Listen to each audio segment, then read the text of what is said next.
সুপ্রিয় শিক্ষার্থী, আশা করি তোমরা সকলেই ভালো আছো। আলহামদুলিল্লাহ, আমিও ভালো আছি। আজ তোমাদের সাথে আমি নবম দশম শ্রেণীর রসায়ন ষষ্ঠ অধ্যায় নিয়ে ক্লাস করব। চলো কথা না বাড়িয়ে ক্লাসে চলে যাই। ষষ্ঠ অধ্যায়টা হচ্ছে মৌলের ধারণা এবং রাসায়নিক গণনা। তো আমরা প্রথম দেখব মৌল কি বিষয়। মৌল আরেকটা শব্দ আমরা পাই এক মোল, এরকম তোমাদের বইয়ে দুইটা শব্দ আছে। প্রথম পড়ব মৌল কি। যেমন আমরা তৃতীয় অধ্যায়ের একটা অংশ পড়ছি যে অক্সিজেনের পারমাণবিক ভর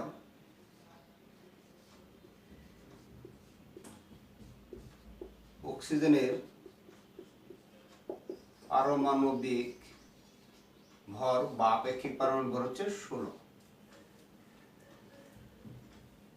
কিন্তু অক্সিজেনের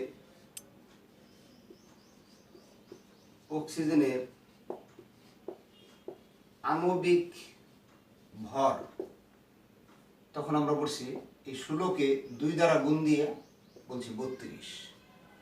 অর্থাৎ এইখানে যখন অক্সিজেন, তখন এই অক্সিজেনকে পরমাণু বোঝাচ্ছে। থার্ড ব্র্যাকেট দেওয়া ঠিক হবে না, আবার জার্মান অক্সিজেন বোঝানোর সম্ভাবনা আছে।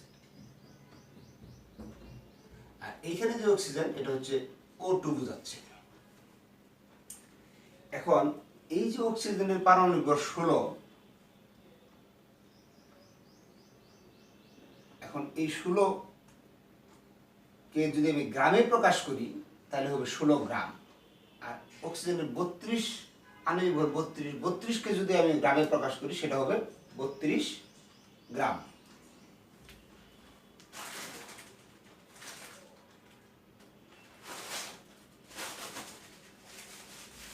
আবার আমরা দেখছি যে পানির আণবিক ভর, যেমন পানির আণবিক ভর, আণবিক ভরগুলো আমরা কিভাবে নির্ণয় করছি। যেমন পানির সংকেত হচ্ছে H2O, হাইড্রোজেনের পারমাণবিক ভর 1 × 2 যোগ অক্সিজেনের হচ্ছে 16,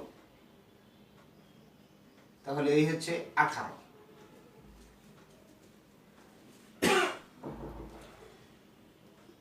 তাহলে আমরা পরমাণুর পেলাম, এটা হচ্ছে অণু, এটাও অণু। এই দুটো হচ্ছে অণু, একটা হচ্ছে মৌলিক অণু, আর একটা হচ্ছে যৌগিক অণু, আর এটা হচ্ছে পরমাণু। এই তিনটা জিনিসের আমরা পারমাণবিক ভর পেলাম। আমরা দেখতেছি যে এই যে অক্সিজেনের পারমাণবিক ভর 16, এই 16কে যদি আমরা গ্রামে প্রকাশ করি তাহলে পাবো 16 গ্রাম। এইটার মধ্যে অক্সিজেনের 6.023 × 10⁻23 এতটি পরমাণু বিদ্যমান। আবার পরমাণু বলতে অক্সিজেন পরমাণু আর কি। যদি 32কে গ্রামে প্রকাশ করি তাহলে এইখানেও 6.023 × 10⁻23 এতটি, তখন পাওয়া যাবে অণু। এখন কেউ প্রশ্ন করতে পারে, স্যার 16 গ্রামে এই সংখ্যাটা পাওয়া গেল, 32 গ্রামে একই সংখ্যা কেন? হ্যাঁ, ঠিক আছে, একই সংখ্যা এই কারণেই হবে কারণ এটা কিন্তু অণু। সঠিক হিসাব করলে, যদি গাণিতিক হিসাব করি, 16 গ্রামের তুলনায় 32 হচ্ছে দ্বিগুণ, তাহলে এখানে তো দ্বিগুণ সংখ্যক পরমাণু পাওয়ার কথা। এখানে দ্বিগুণ সংখ্যক পরমাণু পাওয়ার কথা। সত্যিকার এখানে দ্বিগুণ সংখ্যক পরমাণুই আছে, কারণ এই সংখ্যক অণু মানে এর দ্বিগুণ সংখ্যক পরমাণু। আবার 18 গ্রাম আমি যদি লিখি, 18 গ্রাম পানি, তাহলে এতে আছে 6.023 × 10⁻23 এতটি পানির অণু। অর্থাৎ এখানে দেখা যাচ্ছে এই সংখ্যাটাকে বলা হয় অ্যাভোগাড্রোর সংখ্যা, অর্থাৎ Na, নাম্বার অফ অ্যাভোগাড্রো। আমরা তৃতীয় অধ্যায়ে পড়ছি অ্যাভোগাড্রো সংখ্যা। অর্থাৎ যে পরিমাণ পদার্থের মধ্যে এই সংখ্যক অণু পরমাণু বা আয়ন থাকে ওই পরিমাণ পদার্থকে বলা হবে 1 মোল। অর্থাৎ আমি 16 গ্রামকে বলতে পারি আমি 1 মোল অক্সিজেন। এই 32 গ্রামকে আমরা বলতে পারি 1 মোল অক্সিজেন। আর 18 গ্রামকেও বলতে পারি আমরা 1 মোল পানি। কিন্তু এখানে একটা পার্থক্য আছে, এটা 1 মোল অক্সিজেন পরমাণু বলতে হবে, আর এটা হলো 1 মোল অক্সিজেন অণু। তার মানে মোল বিষয়টা কি, যে পরিমাণ পদার্থ, ধরো এই পরিমাণ পদার্থ, কোন পরিমাণ? উত্তর হচ্ছে এই পরিমাণ, যে পরিমাণ। আমরা বললাম যে পরিমাণ, উত্তর কি? এই পরিমাণ। এই পরিমাণ, যে পরিমাণ পদার্থের মধ্যে, ধরো এই পরিমাণ পদার্থের মধ্যে 6.023 ইন্টু 10⁻23 এতটি অণু অবলিক পরমাণু ইভেন কি আয়ন থাকে, সেই সংখ্যাকে বলা হবে অ্যাভোগাড্রোর সমান সংখ্যক অণু পরমাণু বা আয়ন থাকলে এই পরিমাণ পদার্থকে বলা হবে 1 মোল। তাহলে মূল জিনিসটা নিশ্চয়ই বুঝতে পারছি আমরা, যে যেমন 16 গ্রাম অক্সিজেনের মধ্যে এতটি অক্সিজেন পরমাণু, 32 গ্রাম অক্সিজেন অণুর মধ্যে এতটি অক্সিজেন অণু, 18 গ্রাম পানির মধ্যে এতটি পানির অণু। অর্থাৎ এই সংখ্যক পরমাণু অণু বা আয়ন যদি থাকে যে পরিমাণ পদার্থের মধ্যে, তাকে বলা হবে 1 মোল। এখন এই 16 গ্রাম অক্সিজেনকে আমরা বলতে পারবো 1 মোল পরমাণু অক্সিজেন, 32 গ্রাম অক্সিজেনকে বলতে পারবো 1 মোল অণু অক্সিজেন, 18 গ্রাম পানিকে বলতে পারবো 1 মোল পানি। অর্থাৎ সংজ্ঞাটা এরকম দাঁড়াবে, তোমাদের বইয়ে সুস্পষ্টভাবে লেখা আছে, যেই পরিমাণ পদার্থের মধ্যে এত সংখ্যক অণু পরমাণু বা আয়ন বিদ্যমান, ওই পরিমাণ পদার্থকে বলা হবে 1 মোল। তাহলে আমরা বললাম,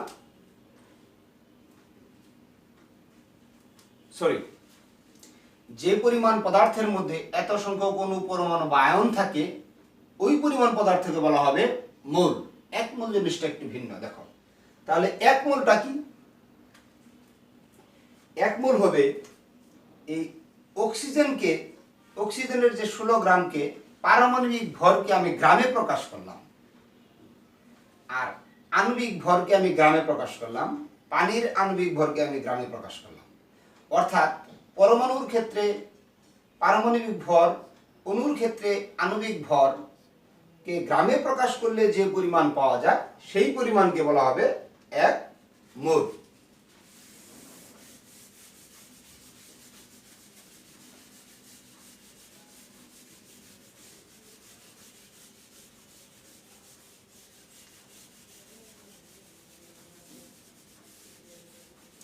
তো আমরা তৃতীয় অধ্যায়ে শিখছি আণবিক ভর নির্ণয় করার একটা সিস্টেম, যেমন কার্বন ডাই অক্সাইডের আণবিক ভর। কার্বনের হচ্ছে 12 পারমাণবিক ভর, যোগ অক্সিজেনের 16 ইন্টু 2 সমান 44। এটা হচ্ছে তার আপেক্ষিক আণবিক ভর বা আণবিক ভর। আমি যদি এই পরিমাণকে গ্রামে প্রকাশ করি, অর্থাৎ 44 গ্রাম কার্বন ডাই অক্সাইড, এটাকে বলা হবে 1 মোল কার্বন ডাই অক্সাইড। অর্থাৎ গ্রামে প্রকাশিত পারমাণবিক ভর বা আণবিক ভরকে বলা হবে 1 মোল। যেমন আমরা যদি সোডিয়ামের ক্ষেত্রে দেখাই, যেমন 23 গ্রাম, সোডিয়ামের পারমাণবিক ভর হচ্ছে 23 এর গ্রাম দিলাম, তাহলে এখানে লিখতে পারবো 1 মোল Na। অর্থাৎ পারমাণবিক ভরকে গ্রামে প্রকাশ করলে বা আণবিক ভরকে গ্রামে প্রকাশ করলে যে পরিমাণ পাওয়া যায় সেটাকে বলা হবে 1 মোল। অর্থাৎ এভাবে লিখতে পারি, গ্রামে প্রকাশিত, মানে কোন এককে প্রকাশ করতে হবে? গ্রামে প্রকাশিত পারমাণবিক বা আণবিক ভরকে 1 মোল বলা হয়।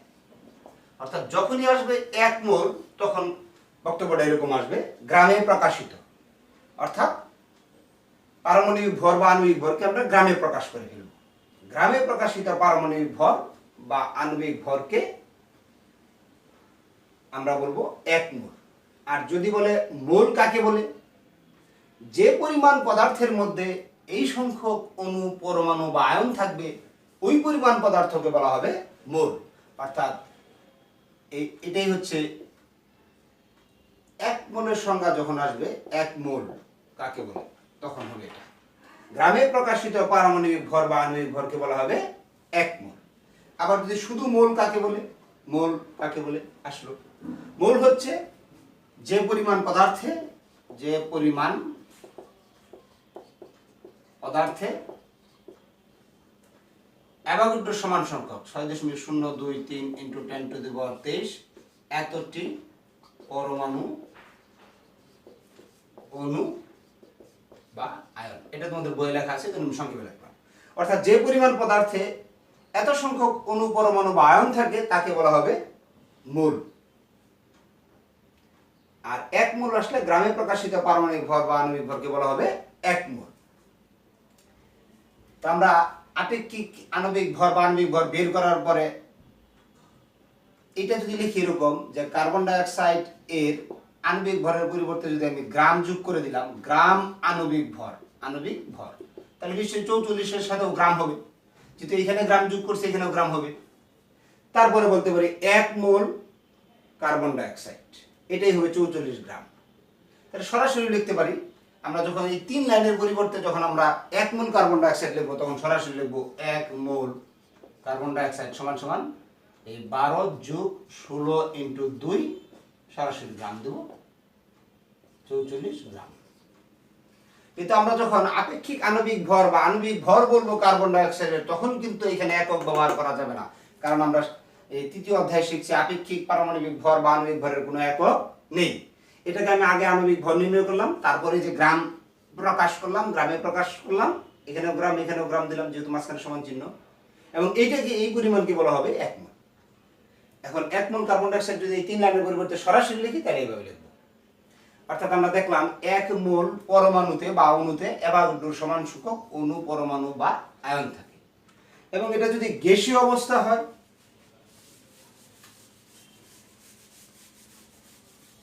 দেখো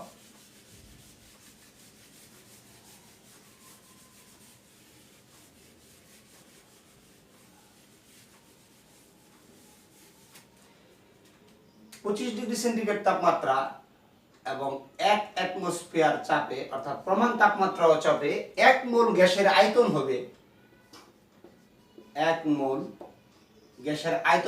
22.4 লিটার। তাহলে কার্বন ডাই অক্সাইডের আমরা এইভাবে লিখতে পারি যে 1 মোল কার্বন ডাই অক্সাইড তার মানে কত গ্রাম, সরাসরি লিখলে একটু আগে দেখলাম 44 গ্রাম। এটার মধ্যে কত সংখ্যক পরমাণু আছে, 6.023 × 10⁻23 এতটি অণু আছে কার্বন ডাই অক্সাইড, এবং এটাই প্রমাণ তাপমাত্রা চাপে 22.4 লিটার। আবার যদি অক্সিজেনের কথা লিখি, শুধু পরমাণুর ক্ষেত্রে চিন্তা করি, 1 মোল অক্সিজেন পরমাণু, তোমরা এই অক্সিজেনটা বানান করে লিখবা, 1 মোল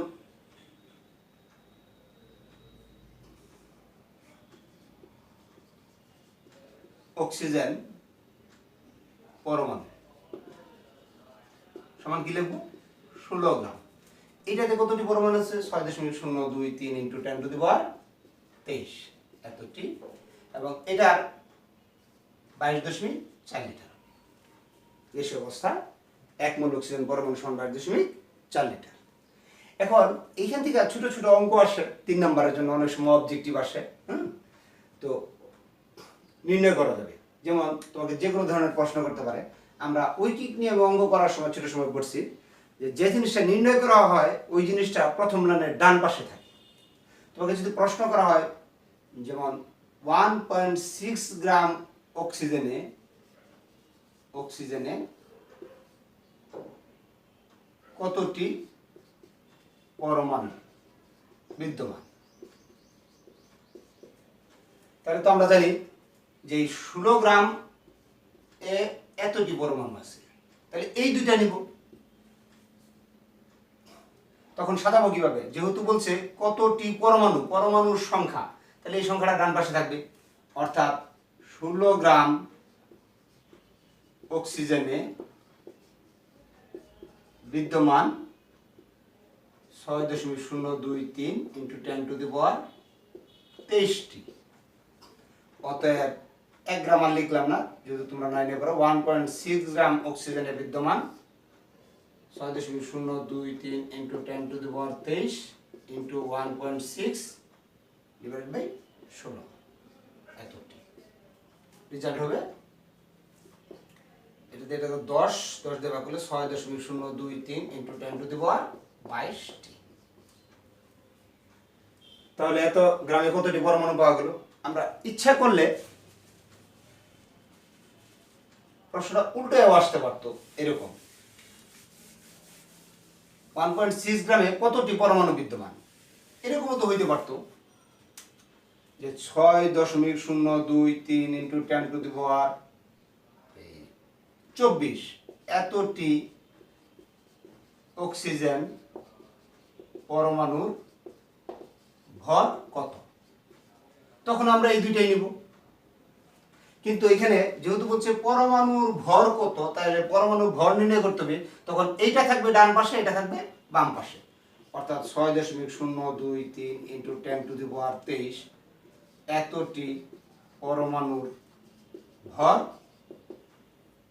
16 গ্রাম। অতএব একটি পরমাণু আর লিখলাম না, সরাসরি 6.023 × 10⁻24টি পরমাণুর ভর 16 × 6.023 × 10⁻24 6.023 × 10⁻23 এত গ্রাম। রেজাল্ট হবে 160 গ্রাম। এরকম ভাবে যে কোনো প্রশ্ন করলে আমরা এইখান থেকে আইনা উত্তর দিতে পারবো। যেমন যদি তোমাকে প্রশ্ন করা হয় এরকম যে 6.02 × 10⁻, এতটি অক্সিজেন পরমাণু লেখা আছে, পরমাণুর ভর নির্ণয় করতে হচ্ছে। পরমাণু সমান আয়তন। ধরো পরমাণুর আয়তন নির্ণয় করতে হবে। আয়তন কত?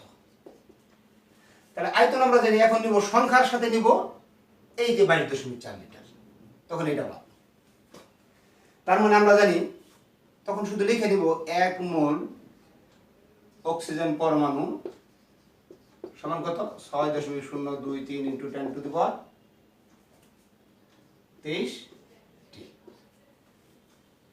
এবং এইটার আয়তনই হবে 22.4 লিটার। তখন আর গ্রামটা লেখার দরকার নাই যে 16 গ্রাম, কারণ আমার গ্রাম তো এখানে দরকার নাই। আমার দরকার হলো পরমাণুর আয়তন আর হচ্ছে সংখ্যা, এই দুটার মধ্যে সম্পর্ক তৈরি করব। তাহলে এখন বলছে আয়তন নির্ণয় করতে বলছে, আয়তনটা ডান পাশে। অর্থাৎ এতটি অক্সিজেন পরমাণুর আয়তন নির্ণয় করতে হচ্ছে। তাহলে এতটির আয়তন কত? 6.023 × 10⁻23 এতটি এর আয়তন কত? 22.4 লিটার। অতএব এই যে 6.023 × 10⁻24 এতটি এর মানে অক্সিজেনের আয়তন হবে 22.4 × 6.023 × 10⁻23 ডিভাইডেড বাই, সরি এটা উপরে যাবে 24 আর 6.023 × 10⁻23 সমান 224 লিটার। এখন প্রশ্নটা উল্টায়ও করতে পারতো যে এত লিটারে কতটি পরমাণু আছে বা এত লিটারে গ্রাম কত। তখন যে কোনো প্রশ্ন করলে আমরা মূল জিনিস মনে রাখবো উপরেরটা। যেমন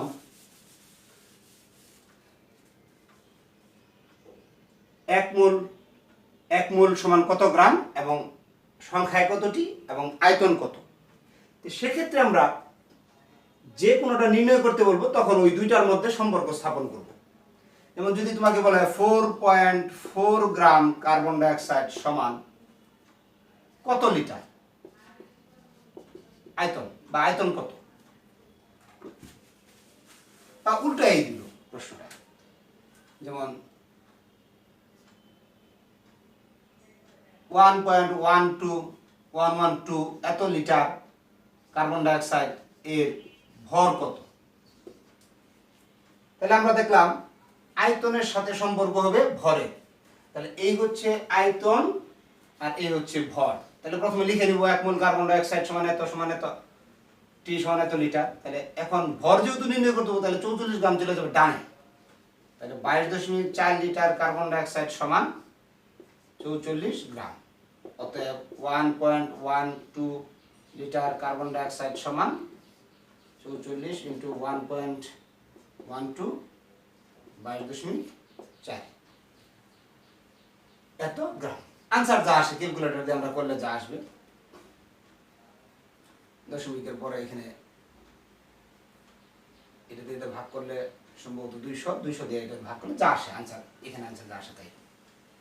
এরকম ভাবে ছোট ছোট অঙ্ক আসলে বা অবজেক্টিভ আসলে আমরা করতে পারবো। আশা করি বুঝতে পারছো।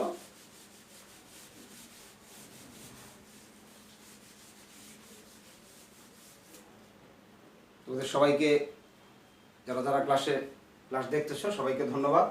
আশা করি সবাই স্বাস্থ্যবিধি মেনে ঘরে থাকবে, সুস্থ থাকবে, সুস্থ থাকার চেষ্টা করবে, ভালো থাকবে। আল্লাহ হাফেজ।